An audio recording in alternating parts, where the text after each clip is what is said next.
Very much. So I'm Richard. I have been the program manager for the work on population health for the last year or two, as well as supporting some other things on Yorkshire Number Care Record. And the other hat I wear is I've been a non-exec director at Leeds Community Healthcare for the last 5 years. Moving on, what I'd like to cover is kind of a little bit of an overview of the Yorkshire Number Care Record, the journey we've been on, and most importantly, why we're doing all of this. So basically, everything we're doing is not about having fun building technology, it's about tackling some of the challenges we have across our region. Our patch that we've been working across is pretty big, covers essentially West Yorkshire, Humber Coast and Vale, Harrogate, and then South Yorkshire and Bassetlaw. So we've got nearly 6 million people that we're covering, which is about the size of Scotland, with lots and lots of different organisations that are there to look after people and try and help them stay healthy and looked after. So on the right hand side, you see there's a lot of people there and a lot of organisations with a lot of data held in lots of individual systems, which is hard to share. So we've got lots of challenges in our region around healthcare in terms of life expectancy, variation in care, and variation in various serious illnesses that people have across the region.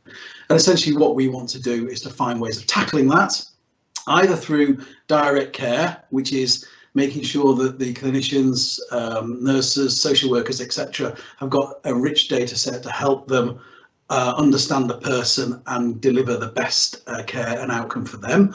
Or what we're going to talk about today, which is how do we understand what's causing these variations? Why have we got endemic problems in certain areas, and what can we do to alter the way we provide healthcare to people and social care to people to actually tackle some of these challenges? So that's why we're here. So next slide, please, Rebecca. Thanks. So the kind of things that we are wanting to utilise the new techniques that we've created for are, we want to, I won't go through all of them, but a couple of examples. When an ambulance gets dispatched to go and help somebody in trouble, we want the people in that ambulance to have as much information on that person as absolutely possible.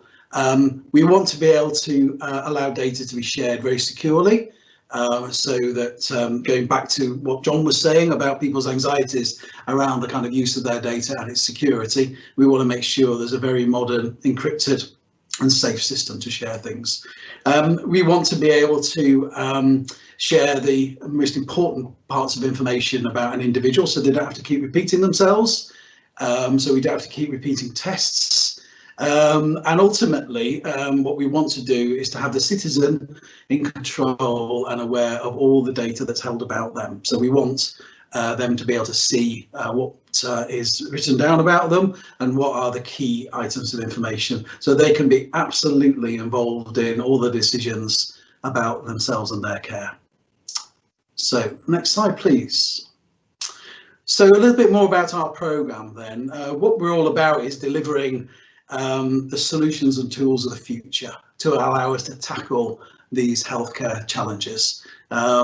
We've been going for about 18 months now. The programme was kicked off and funded by essentially a grant that we bid for from the central NHS to help kickstart this work, and we've been running this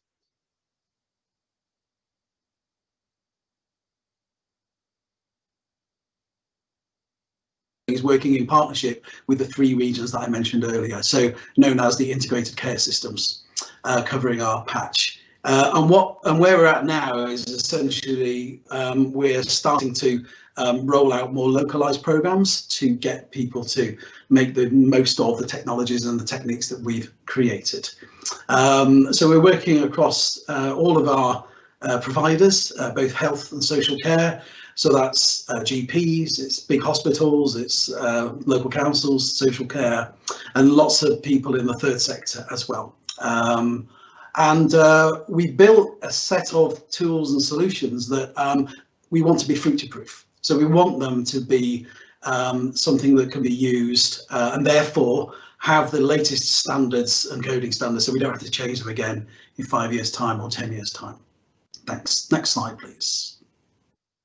So who have we been working with so far? I've said we've been going for about 18 months, so we've built the solutions, but more importantly, we're connecting organisations up across the region. And here's a flavour of the kind of organisations that we have been working closely with. And the importance of this one and relevance is once people are connected into the Yorkshire and Humber Care Record, it gives the ability for people in a healthcare or social care organisation to view the information on a patient that's held in these other organisations. So the more people we connect, the richer records we can allow healthcare practitioners with the right permissions to be able to view and deliver great care for that person. So that's some of the 78. The plan at the moment is to work with all of the 3 regions and the integrated care systems to get everybody else signed up and connected so we can start sharing data. Next slide, please. So a little bit about where we think we're going to go next. So at the moment, we've agreed a plan of attack with what we call the integrated care systems, our 3 regions, to roll out the coverage of shared records. We're going to have a small NHS team centrally, so we can look after the systems, adapt them, build on them as needs change. We're very keen to make sure that end-of-life care preferences is a priority for us, so we can share all of those critical bits of information, and that's become particularly important during the last 6 months to be able to do that successfully. The plans in terms of dates are to get our primary and secondary care organisations all hooked up by later this year, and that's the GPs and the larger hospitals. We want to get the councils connected by 2022 and then have all of the 78 organisations connected and sharing by 2024. Okay, next one, thanks. So we've covered a lot, and what I'd like to do now is to hand on to Monica, who can then sort of pick up the baton and say, now we're starting to get organisations connected, how can we start to use that rich data set in a controlled way, in a safe way, and put it to good use in population health management? So over to you, Monica.